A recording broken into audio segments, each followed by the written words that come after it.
La vraie question à se poser, c'est est-ce que Baron Corbin a marqué autant la décennie que les autres catcheurs? Bonjour à tous et bienvenue dans ce nouveau top 5. Aujourd'hui on s'intéresse aux catcheurs qui ont marqué la décennie 2010-2020. On va donc voir quels sont les catcheurs qui ont marqué vraiment la décennie de la WWE et pourquoi. Quels sont leurs accomplissements, leur histoire et leur parcours. Cette vidéo va donc couvrir une partie de la carrière de ces catcheurs et je vous rajouterai quelques petites anecdotes. Parmi les 5 choisis, je serai juste un petit peu moins précis sur l'un d'entre eux, mais vous allez très vite comprendre pourquoi. Allez, ça fait un petit moment que j'ai pas fait de pub pour ma chaîne gaming, donc j'en profite. Récemment, sur ma deuxième chaîne consacrée aux jeux vidéo, j'ai sorti plusieurs vidéos, dont un top 5 sur le jeu Disney. J'ai également sorti une vidéo sur l'histoire de la franchise Fallout.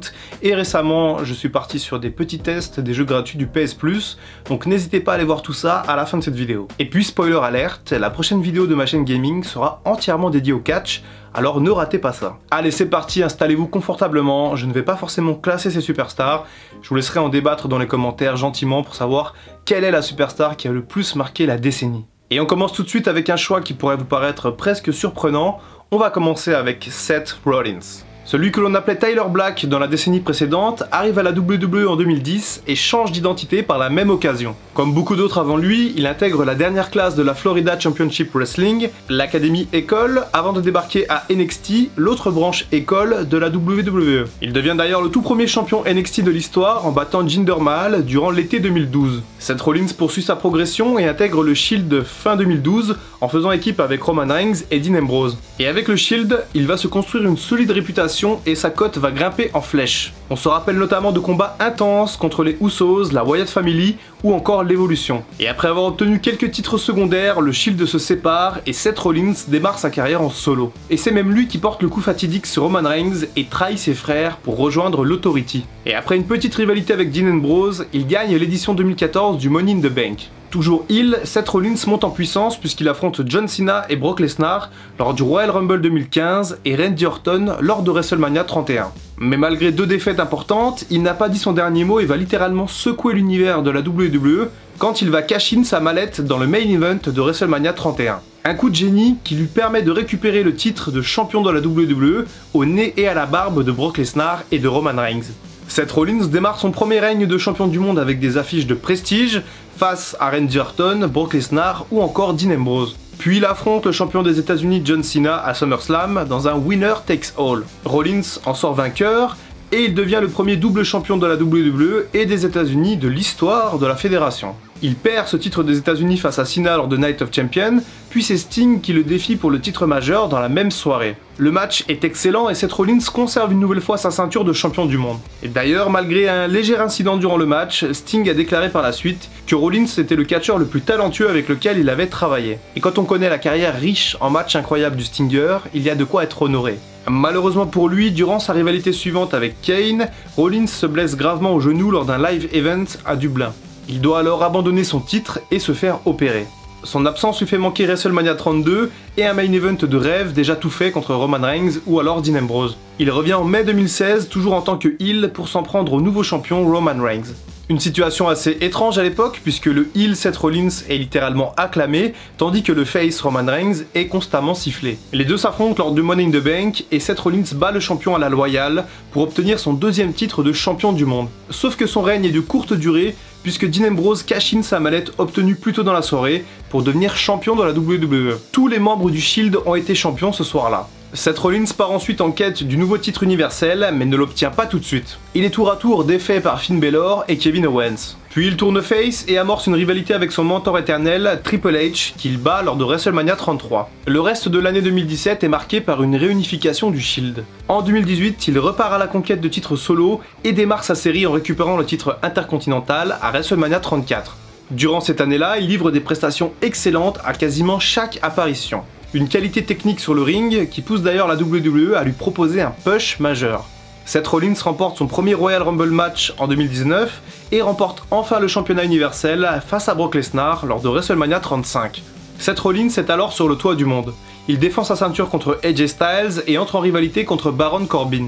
Il perd la ceinture suite au cash-in de Lesnar avant de la récupérer lors de SummerSlam. Seth Rollins devient alors le seul catcheur à avoir battu Brock Lesnar 2 fois pour le titre et même 3 fois si l'on compte le cash-in de WrestleMania 31. Malheureusement son règne n'est pas à la hauteur des espérances et laisse un goût amer aux fans. Il laisse la ceinture aux Finn avant d'amorcer un nouveau heel turn et un changement de gimmick fin 2019. Seth Rollins peut-il encore faire mieux dans la prochaine décennie?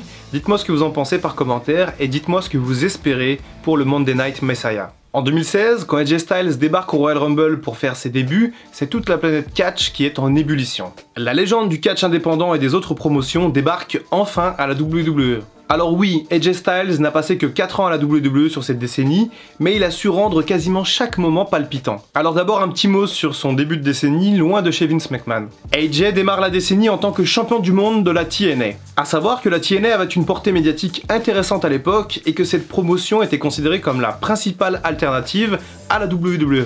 Et après une rivalité intense face à Kurt Angle, Styles tourne heel et devient le protégé de Ric Flair. Son règne à la TNA est assez sympa et c'est là-bas qu'il se forge son surnom de Phenomenal One en battant des adversaires prestigieux comme Samoa Joe ou alors Jeff Hardy. Il glane un nouveau titre de champion en 2013 et quitte la TNA à la fin de cette année. En 2014, il lutte un peu partout puisqu'il va performer à la Ring of Honor, au Mexique et au Japon. Mais en mars 2014, il signe un contrat d'exclusivité avec la New Japan Pro Wrestling pour l'un des meilleurs runs de sa vie. Il arrive en tant que heel et s'en prend tout de suite au champion Kazuchika Okada. Dans le même temps, il rejoint le Bullet Club, un groupe de non-japonais qui sème le chaos dans la promotion. Il remporte le titre majeur pour son premier match au Japon, devenant le 6e non-japonais à détenir ce titre prestigieux. Son prédécesseur était d'ailleurs Brock Lesnar en 2005. Styles va passer 2 années excellentes à la NJPW en enchaînant les bonnes prestations. Quelques jours après son départ et son match fantastique contre Shinsuke Nakamura, AJ Styles entre donc dans le Royal Rumble 2016 pour écrire une nouvelle page de son histoire. D'ailleurs, AJ est l'un des très rares catcheurs qui a signé à la WWE sans passer par NXT. Sa première rivalité est contre Chris Jericho, face à qui il perd lors de WrestleMania 32. Et puis Styles va poser sa marque sur la branche bleue. Après quelques rivalités intéressantes, AJ Styles tourne heel et vise alors le titre de Dean Ambrose. Il devient champion de la WWE en septembre 2016, ce qui fait de lui le seul catcheur de la décennie à avoir remporté le titre majeur dans les 3 plus grosses compagnies de catch au monde. Il perdra ce titre au Royal Rumble 2017 face à John Cena, qui récupère par la même occasion son 16e titre de champion du monde. Ensuite, Styles tourne face et passe le reste de l'année autour du titre US. Fin 2017, il délivre les fans de l'infâme règne de Jinder Mahal et devient à nouveau champion de la WWE. Ce deuxième règne va durer beaucoup plus longtemps que le premier puisqu'il règne quasiment 1 an sur la branche bleue. Il affronte durant cette année Kevin Owens, Shinsuke Nakamura, Samoa Joe et les terrasse tous un par un. C'est finalement Daniel Bryan qui parvient à lui prendre la ceinture en novembre 2018. En 2019, il tourne heel à nouveau et forme le Original Club avec ses 2 compères, Gallows et Anderson. Au final, une décennie assez folle pour AJ Styles qui continuera sans doute de nous émerveiller durant les prochaines années. Si vous avez déjà vu ma toute dernière vidéo avant celle-ci, vous allez comprendre pourquoi je vais passer rapidement sur ce 3e point. S'il y a bien un catcheur qui a marqué la décennie 2010, c'est bel et bien Daniel Bryan. Juste avant son arrivée à la WWE, celui que l'on appelait encore l'American Dragon illuminait les scènes indépendantes de son talent. Prédestiné à ne jamais atteindre la WWE à cause de sa petite taille, Bryan Danielson, c'est son vrai nom, a réussi à déjouer tous les pronostics et à intégrer tout de même la compagnie de Vince McMahon en 2010. Un véritable parcours du combattant pour lui au début de la décennie entre licenciement et humiliation. Malgré tout, sa volonté de réussir sera plus forte que tout et la foule va commencer à l'adorer.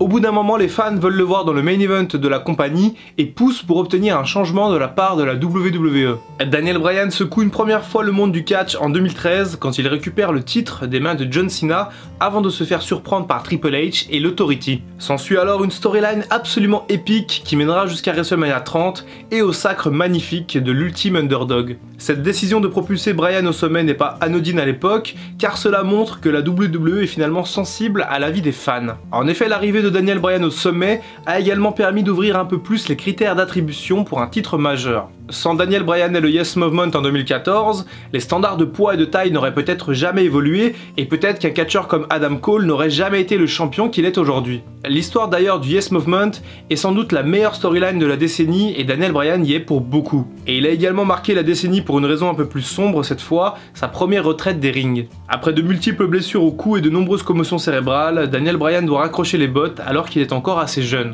Un véritable déchirement à l'époque pour lui ainsi que pour les fans de catch. Mais il va marquer la décennie une fois de plus en revenant sur le ring en 2018 après de nombreuses thérapies de soins. Une vraie joie pour les fans de revoir un lutteur qui n'a rien perdu de sa qualité sur le ring. Quelques matchs mythiques viennent terminer la décennie en beauté avec des affrontements magiques contre AJ Styles, Brock Lesnar ou encore Kofi Kingston. Daniel Bryan a largement impacté cette décennie et si jamais vous voulez avoir plus d'infos sur lui, je vous renvoie à ma dernière vidéo Retour sur l'histoire qui lui est consacrée. Il est maintenant temps de parler d'un catcheur aussi détesté que talentueux sur le ring. Et je sais que ça ne plaira pas à tout le monde, mais laissez-moi vous expliquer pourquoi Brock Lesnar a laissé une empreinte indélébile sur cette décennie 2010-2020. Un petit peu de contexte d'abord. En 2010, Brock Lesnar est déjà un jeune retraité de la WWE. Après un début de carrière incroyable, il quitte le monde du catch en 2004, ne supportant plus le rythme de vie des catcheurs. Il s'essaie d'abord au football américain, mais c'est à l'UFC qu'il réussira à briller de nouveau. Cependant, ce cher Brock souffre subitement d'une maladie appelée sigmoïde. Il se fait alors opérer et retirer une partie des intestins. Et avec un tel désavantage, Lesnar se voit dans l'obligation de mettre un terme à sa carrière de combattant. Un retour au catch semble alors une perspective de carrière intéressante pour celui qui ne peut désormais plus pratiquer un sport de combat. Il revient donc à la WWE en mai 2012 en bénéficiant d'un contrat de part-timer, c'est-à-dire en gros qu'il est à mi-temps quoi. Les fans de catch sont ravis de revoir le retour de la bête et en plus il s'en prend à John Cena directement. Pendant les premiers mois de son comeback, Lesnar va s'en prendre assez violemment à des piliers comme Cena, Triple H et le désormais retraité Shawn Michaels. A noter qu'il est toujours accompagné par Paul Heyman, même 10 ans après ses premiers débuts à la WWE. La rivalité entre Brock Lesnar et Triple H est assez intense et mène à de solides matchs en 2013. Et même s'il n'est pas toujours dans la course au titre, Lesnar se voit offrir des affiches de prestige contre CM Punk, le Big Show ou alors l'Undertaker. Brock Lesnar qui d'ailleurs bat l'Undertaker à WrestleMania 30 et brise la streak par la même occasion devant une foule médusée. Et la seconde partie de la décennie est encore plus prestigieuse pour le conquérant. Après quelques mois de pause, Lesnar revient lors de SummerSlam pour défier le champion John Cena. Il remporte la ceinture en battant Cena et signe là un nouveau titre de champion WWE. Son premier depuis son retour chez Vince McMahon. Puis il défend successivement sa couronne face à John Cena lors de Night of Champions et face à Cena et Rollins lors du Royal Rumble 2015. Et pour WrestleMania 31, c'est Roman Reigns qui se présente face à lui. Et on a vu tout à l'heure que c'est finalement Seth Rollins qui a remporté la ceinture au terme d'un main event magnifique. Après avoir brisé la streak lors de WrestleMania 30, Brock Lesnar retrouve le Deadman pour un match au sommet lors de SummerSlam 2015. Un match bien meilleur que celui de WrestleMania qui voit l'Undertaker triompher de manière assez controversée dans le plus grand show de l'été. Mais il prend sa revanche un mois plus tard au pay-per-view Hell in a Cell et prend ensuite quelques mois de repos. Lesnar enchaîne ensuite quelques rivalités mineures et affronte Dean Ambrose à WrestleMania 32, un match qui n'est pas resté dans les mémoires. En effet, Brock Lesnar n'avait pas l'air très motivé à l'idée de travailler avec Dean Ambrose. À SummerSlam, il affronte et bat Randy Orton dans un match assez sanglant. Lesnar a en effet frappé le front de Randy Orton avec son coude, comme ça, entraînant une coupure assez importante et pas mal de saignements. Puis c'est Bill Goldberg qui se présente face à lui pour les Survivor Series. Les deux monstres de puissance s'étaient déjà affrontés dans le tristement célèbre match de WrestleMania 20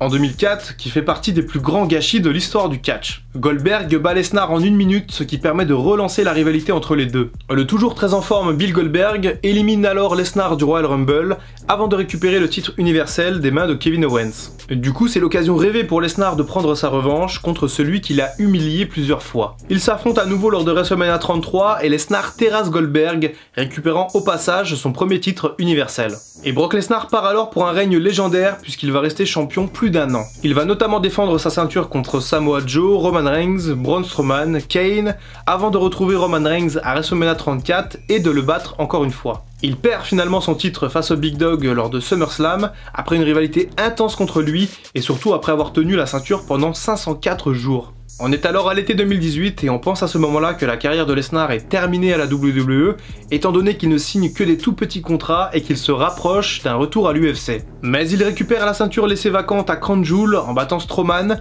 au grand dépit de certains fans qui se plaignent qu'il n'est jamais présent. Au Survivor Series, il affronte et bat le champion de SmackDown Daniel Bryan dans un excellent match amical. L'année précédente, il avait également terrassé AJ Styles dans le même genre de match. À ce moment-là, tout le monde se rend compte que Lesnar produit de bien meilleurs matchs quand il a face à lui des plus petits gabarits que des poids lourds. Et cette hypothèse se confirme au Royal Rumble 2019, où il défait Finn Balor, après un match encore une fois excellent. Il entame ensuite une bonne rivalité avec Seth Rollins, qui le bat à la fois à WrestleMania et à SummerSlam. Entre temps, Lesnar avait gagné le Money in the Bank et cash-in sur Rollins. Il récupère à nouveau le titre de champion lors du premier épisode de SmackDown sur la Fox, où il terrasse Kofi Kingston en 10 secondes. Brock Lesnar a sans doute été le catcheur le plus dominant de la décennie. Et même s'il est décrié car pas souvent là, il représente peut-être aujourd'hui la plus grosse star de la WWE. Son nom fait vendre et ses entrées font lever les foules de leur siège. Et même s'il ne se restreint qu'à quelques prises, Lesnar possède une technique incroyable qu'il n'utilise quasiment jamais. Enfin, Lesnar est un catcheur qui vend extrêmement bien les prises de ses adversaires, une qualité qui se fait de plus en plus rare dans le monde du catch. Bon, si vous détestez vraiment Lesnar et que vous êtes encore en train de regarder la vidéo, c'est que vous êtes très courageux. Et si c'est le cas, dites-le moi dans les commentaires. Eh bien oui, si jamais je vous parle de cette décennie, je dois forcément vous parler du Big Dog Roman Reigns.